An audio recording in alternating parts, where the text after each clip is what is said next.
I'm Dustin Mulock. I'm from Woodville, Ontario, Canada. We farm up in a 2700 to 2750 heat unit area. We have a colder climate with earlier frosts. Some of our experiences with our corn, soybeans, and wheat rotation farm is we've been able to incorporate cover crops after our wheat. It's been a very large benefit for us to have this 3-month period where we're brown. We've been able to work with many different species that we would normally never see on our farm or near our farm. Some of the things that we've tried is 3 years ago we began with a simple 6-way mix. We just went with some oats, some barley, some cereal rye, and some peas and soybeans. Just things we get locally, things that were easy. We tried them, planted them after harvest, had excellent luck. Our red clover that we were putting into our crop, into our wheat crop, did not succeed as well as we wanted to 9 times out of 10. So we knew they had to go on to something that was different.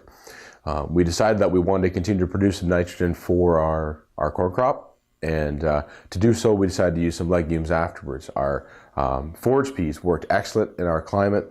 They tend to be a cooler plant. They like the fall. They like to put on nitrogen in a timely and a quick manner.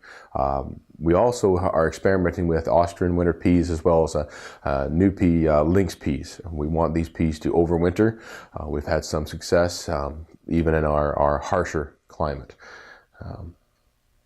One of the latest things that we're trying right now is we're trying to back down on some of our cereal rye use, trying to preserve some more moisture in dry spring. So we're replacing portions of it with either winter barley or winter triticale. Winter triticale.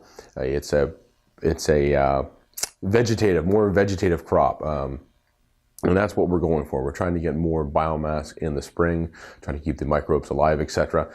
We're excited for this. Hopefully we can make it work. And we're just hoping that through this we can cut some of our costs, and that we can be able to create some or fix some nitrogen and cut back on our synthetic needs.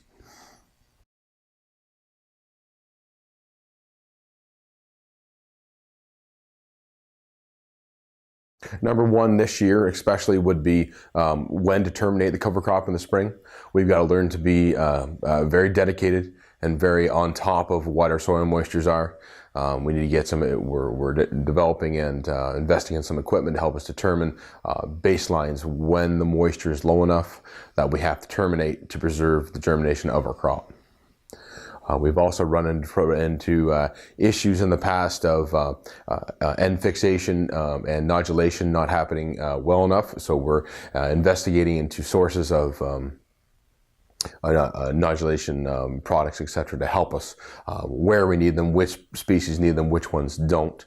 Whether we will need them in the future after we inoculate the field once has yet to be seen, but we're hoping that we can remain low on the end of the cost of those.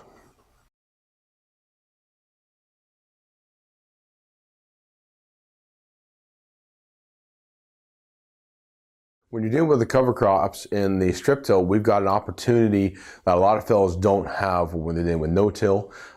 We've got a warm strip. We've got a strip that we can, if you're coming in after wheat, or if you're doing a late season after a soybean or something like this, if you're installing your strip and you can get some cover crops on top of it, you've got a wonderful seed bed. That will grow quickly. The roots will push fast. Some advice that I have for the fellows that are doing that: sit down and contemplate when you want to do your strip till pass. I see a lot of guys doing a pass after the cover crop is growing late in the fall. It's my belief that we've already used the energy from that cover crop to push the roots down, to open the soil, to create the worm channels, or the worm channels and the root channels, to run through it afterwards and destroy some of that work is one of the things that I'm seeing as a caveat so far in the industry. We can, I believe the proper way to do it is to put our strips in and then put our covers in and then let the ground rest until planting time. We'll have a nice mellow path to drive through, and we'll have these existing root channels that our plants can follow.